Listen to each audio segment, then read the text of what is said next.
Good morning, friends. Welcome to the channel. Today we are going to study class 8 friction. Okay, in this chapter we will discuss the complete friction, what it is, what are the causes, what are the types, what are the advantage, okay, and so on. Let's start. Okay, so first of all, let's recall some concept of prior chapter. Okay, so in that we had studied about the force, what it is, right? So what is force? Force is basically a push or a pull, right? So when we apply a force on any object, it displays, right? So here I had considered a block, okay, and now I am going to apply a force on it. Force F I had applied on this box. What will happen? This box is going to displace, and this is going to be new position of my block after the application of force, right? So this is the distance which is traveled by the blocks, right? Now same concept again I am going to consider over here. I am having a block, I am applying a force over here, right? So this block is going to displace again, but the new condition over here is that one more force is acting on the object, right? Now two forces are in consideration, F1 and F2, right? Both are applied on this particular box. Now the three cases are going to arise, right? If my F1 is equals to F2, the object is not going to move at all, right? क्योंकि दोनों तरफ से same force है, right? अगर F1 is greater than F2, what will happen over here? The block will move in the direction of F1. F1 इस direction में जा रहा है तो ब्लॉक आपका इस डायरेक्शन में मूव होगा, राइट? सेम केस अगर मेरा F2 ग्रेटर है F1 से, तो what will happen? The block is going to move in the direction of F2, right? This happens. Now if the block is not moving, two forces are there पर block move नहीं हो रहा है, तो क्या हो रहा है? दोनों इक्वल है और अपोजिट डायरेक्शन में, तो मूव नहीं हो रहा है, right? This type of something happens in friction. Friction is also one type of force, right, which is a contact force. हम लोगों ने पढ़ा है कॉन्टैक्ट फोर्स क्या होते हैं, नॉन कॉन्टैक्ट फोर्स क्या होते हैं. ये एक कॉन्टैक्ट फोर्स है जो एक्ट करता है जहां पर दो सरफेस कांटेक्ट में है. तो यहाँ पर हमारी दो सरफेसेस है, एक फ्लैट है, एक बॉक्स है, राइट? तो ये फ्रिक्शनल फोर्स यहाँ काम करेगा, राइट? जब मैंने कोई फोर्स F अप्लाई किया है बॉक्स के ऊपर, तो एक अपोजिट फोर्स ऑटोमेटिकली डेवलप हो जाता है in opposite direction to the motion of object, and that is known as friction. So the friction is contact force that come into an action when two surfaces are in contact and are moving against each other. Okay, so अगर हम microscopically बात करें तो let's watch out this microscopical thing over here, right? यहाँ पर in this particular figure that you can see over here, हम लोगों ने एक टेबल लिया है, टेबल पे बुक रखा है, राइट? अब कहाँ है हमारा कॉन्टेक्ट एरिया टेबल और बुक का? This specific is my contact area, जहाँ पे बुक और टेबल मिल रहे हैं, ठीक है? अगर इसको हम जूम करके देखें, राइट, तो ये दिख रहा है, ठीक है? बुक की सरफेस भी थोड़ी इरेगुलर है, टेबल की सरफेस भी थोड़ी इरेगुलर है, तो कुछ ऐसा इरेगुलर सरफेस होने के कारण जब मोशन होगा, ठीक है, तो ये एक दूसरे को अपोज करेंगे, ठीक है? So the microscopical irregulation, so the microscopic irregularities between the two surface in contact interlock with each other and prevent each other movements, right? वो एक दूसरे के मोशन को अपोज करेंगे. This is actually a basic cause of friction, ठीक है? Interlocking हो गई, इंटरलॉकिंग होने के कारण हो रहा है, ठीक है? चलो, so first, smooth surfaces has minute irregularities and rough surface has larger irregularities. Obvious है, अगर कोई surface smooth है तो उसमें irregularities कम होगी तो friction कम होगा, लेकिन अगर कोई surface rough है तो उसमें interlocking ज़्यादा होगी, तो उसमें irregularities भी ज़्यादा होगी, तो friction भी ज़्यादा होगा, right? So the force of friction is more if the surface are rough, right? So this is the cause of friction, right?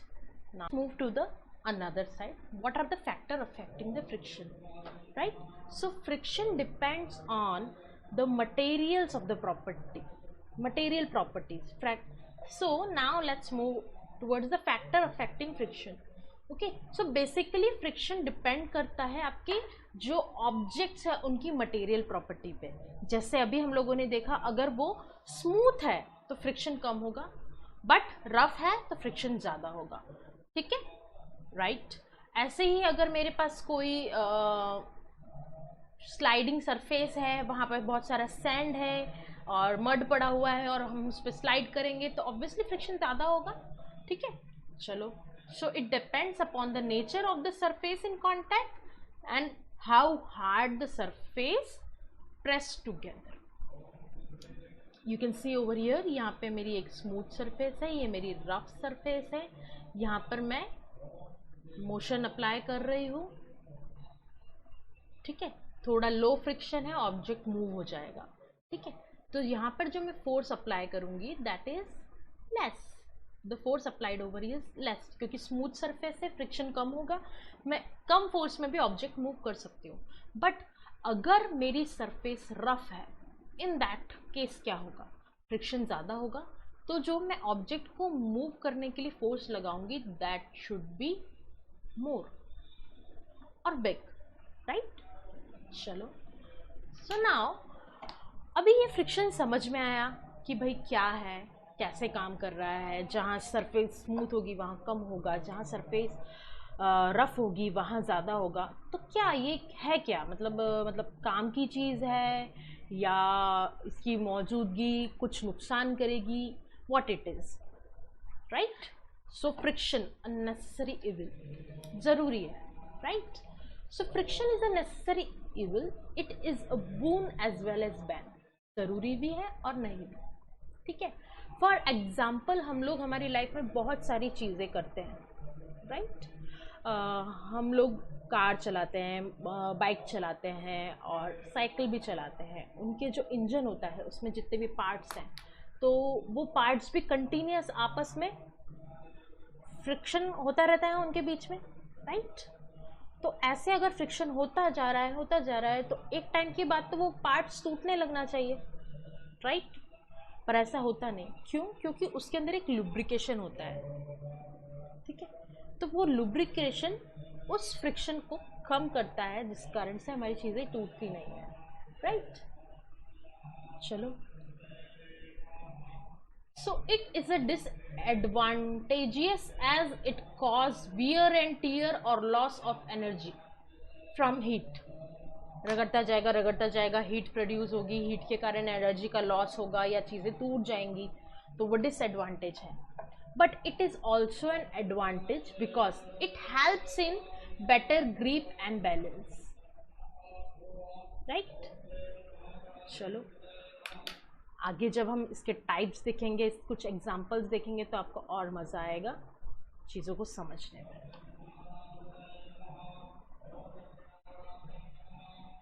Okay, so frictional force is necessary for various purpose of our daily life, right.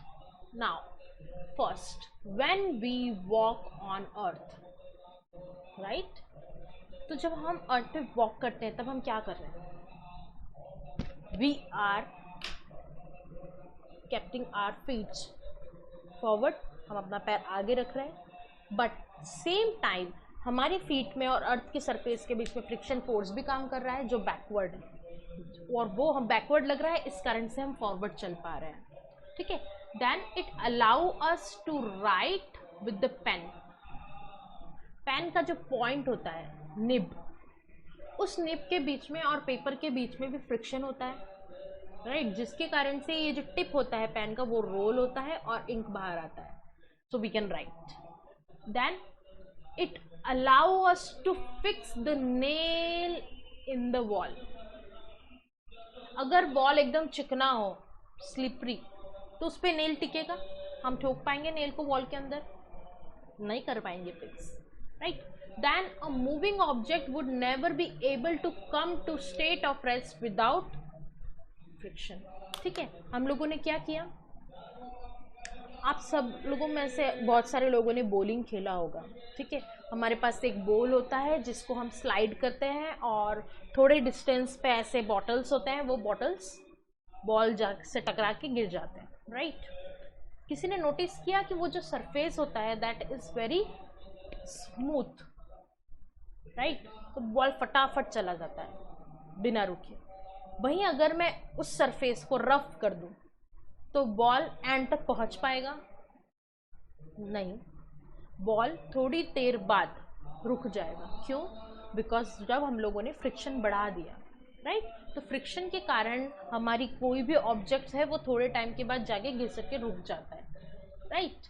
It allows the object to stop. अगर stop नहीं होगा, friction नहीं होगा, तो क्या होगा? Object will continue moving, right.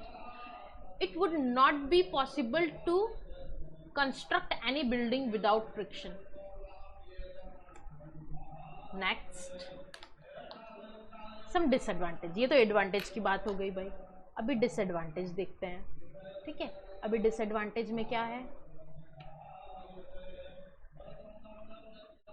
पहले हम लोगों ने डिस्कस किया. It leads to wear and tear of the object, right.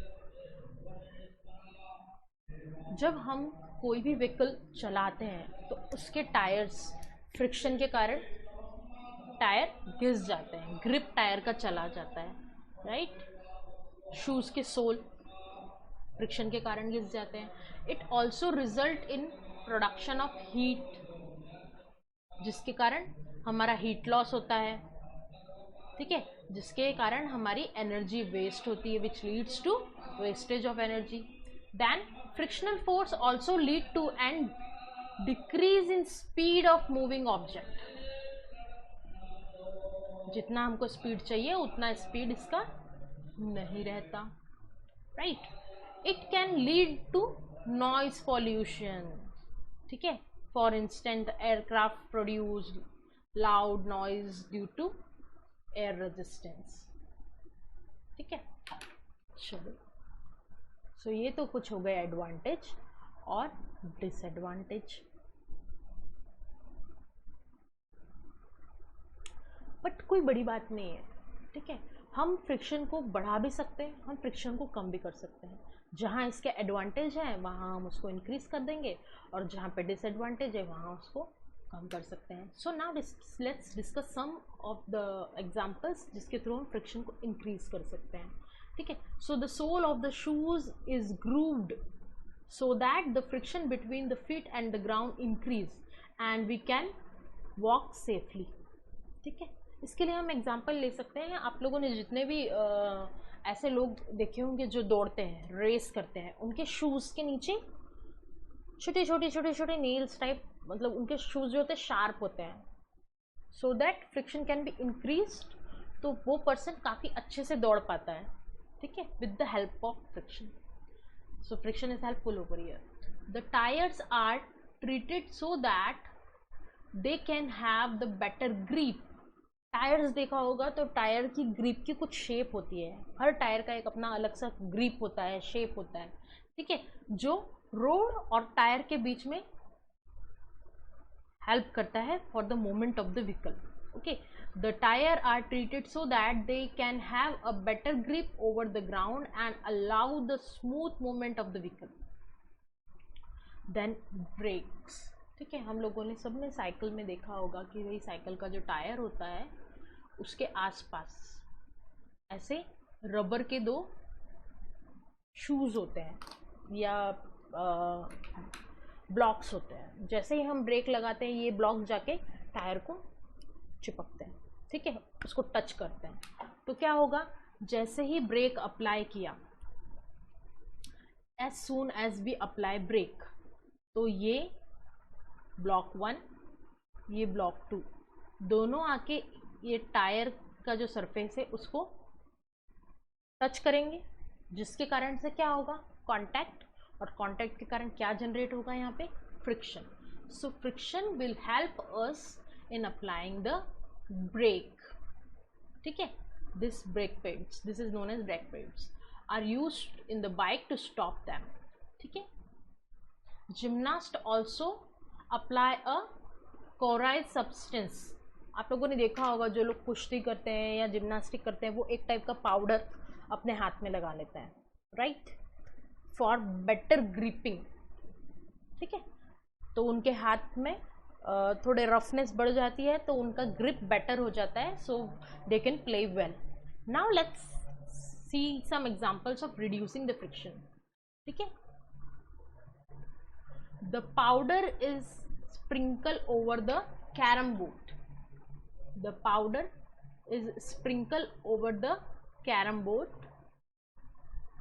to decrease the friction between the board and the surface and to striker. Right, carrom board खेला होगा, उसको खेलने के पहले हम एक पाउडर स्प्रिंकल करते हैं, वो कैरम बोर्ड का जो सरफेस होता है उसको स्मूथ और स्लिपरी बना देता है, to reduce the friction so that we can play easily. Right, next, grease is used in bikes and other motors. ठीक है, जिसके कारण से जितने भी मशीनरी एलिमेंट्स है उसके अंदर फ्रिक्शन रिड्यूस किया जा सकते हैं और उसकी एफिशिएंसी बढ़ा सके. ठीक है, grease to reduce the friction and increase the efficiency. Then oil is applied to the hinges of the door so that they can move easily. doors का जो मिड जॉइंट पोर्शन होता है, ठीक है, वहाँ पे ऐसे ब्लॉक्स होते हैं, दैट इज हिंग्स, उसके अंदर भी ऑयलिंग करते हैं ताकि वो इजीली मूव कर सके, इजीली ओपन या क्लोज किया जा सके. ठीक है, now let's move towards some type of frictions. Right, there are basically 4 type of friction shown over here: static friction, sliding friction, rolling friction and fluid friction. ठीक है, चलो सबसे पहले हम देखते हैं स्टैटिक फ्रिक्शन क्या है. स्टैटिक फ्रिक्शन वो फ्रिक्शन का केस है जब हमारा ऑब्जेक्ट मूव नहीं कर रहा. राइट, तो दिस इज सरफेस, यहाँ पे कोई ब्लॉक रखा है F. ठीक है, यहाँ पे मेरा है फोर्स. हमें पता है जो भी ऑब्जेक्ट मूव कर रहा है उसके अपोजिट डायरेक्शन में हमारे पास एक और फोर्स काम करता है which is in opposite direction, that is frictional force. हम फ्रिक्शनल फोर्स को स्मॉल f से शो कर रहे हैं. जब हमारा frictional force is greater than the applied force तब ऑब्जेक्ट मूव नहीं करता. Right, and when object is not moving that time the friction is known as static friction. Right, next, sliding friction. Right, जब object motion कर रहा है, जब friction की value कम है अप्लाइड फोर्स से, जब मेरे फ्रिक्शन की वैल्यू कम है अप्लाइड फोर्स से, एट दैट टाइम ऑब्जेक्ट जो है वो इजीली स्लाइड हो कर रहा है, मूव कर रहा है, that is known as sliding friction. Skating किया है, ठीक है, आइस स्केटिंग किया है, उसमें यही चीज़ होती है. आइस स्केट के टाइम पे हम क्या करते हैं, हमारे जो वो आइस स्केटिंग के जो शूज़ होते हैं नीचे से फ्लैट होते हैं, दे slide easily with less friction.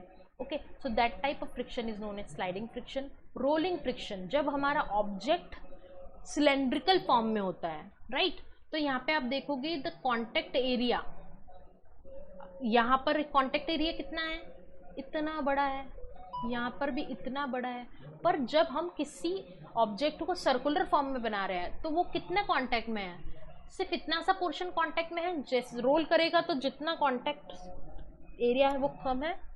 Right, so this is known as rolling friction, जब ऑब्जेक्ट रोल कर रहा हो. ठीक है, then fluid friction. Fluid can be any liquid and fluid also can be any gas, right? So friction can be seen in aircrafts where the fluid is air, and another in the water when the fluid is liquid, right? तो ये help करता है under water जो species है, fish वगैरह, उनको swim करने में। और एयरक्राफ्ट्स जब हमारे जाते हैं तब एयर जो है आसपास वो भी एयरक्राफ्ट को अपोज करती है, तो एयरक्राफ्ट की सरफेस और एयर के बीच में भी एक फ्रिक्शन होता है, right, which can be seen by the ground in the form of sparkle. ठीक है, जब कोई भी एयरक्राफ्ट जा रहा होगा तो आपको दिखेगा एक रेड कलर का स्पार्कल वहाँ पे हो रहा है, that is due to the air friction, right. अब इसमें इतने सारे फ्रिक्शंस में सबसे बड़ा फ्रिक्शन कौन सा है? सबसे ज़्यादा फ्रिक्शन होता है स्टैटिक फ्रिक्शन, उसके बाद स्लाइडिंग, उसके बाद रोलिंग। मतलब अगर हम किसी ऑब्जेक्ट को सर्कुलर फॉर्म में बनाएं, सिलेंड्रिकल फॉर्म में बनाएं, तो हम ऑब्जेक्ट का फ्रिक्शन रोक सकते हैं, रोक नहीं सकते, कम कर सकते हैं, राइट। चलो, very good. Next, now we are having some examples. Okay, as we discussed, in walking friction is helpful, right? In writing with the pen friction is helpful, nail fix करने में helpful है। You can see that जो runners होते हैं उनके shoes नीचे से इस तरीके से होते हैं, so that the friction can be increased and they can run easily. Okay, in burning a matchstick also it is helpful. Okay, now let's brainstorm ourselves with some questions. Right, first question, why do meteoroid star burn as soon as they enter in earth atmosphere? जैसे ही meteoroids हमारे अर्थ के atmosphere के अंदर आ रहे हैं, they start burning. Why? Next, what would happen if there is no friction on earth? अर्थ के ऊपर friction बचा ही नहीं तो क्या होगा, राइट? फ्रिक्शन नहीं बचा तो हमने इतनी सारी चीज़ें डिस्कस की जिसमें फ्रिक्शन इंपॉर्टेंट है, हेल्पफुल है, एडवांटेज है, वो कुछ नहीं होगा, राइट। और मेट्रोइड जैसे ही अर्थ के अंदर आते हैं, अर्थ के एटमॉस्फेयर के अंदर आते हैं, तो क्या होगा? फ्लूइड फ्रिक्शन, जो एयर उसके आसपास है, our atmosphere is made up of gases, right. तो वो जो गैसेस है, जो एयर है, वो फ्लूइड फ्रिक्शन स्टार्ट कर देगी वो मेट्रोइड के साथ, due to which it start burning. क्योंकि अगर फ्रिक्शन ज़्यादा है, it can produce heat, that heat can be produced to burning of the substance. Okay, thanks for watching. I hope that this video is helpful for you. If there is any query, question, you can ask me. Thanks for watching.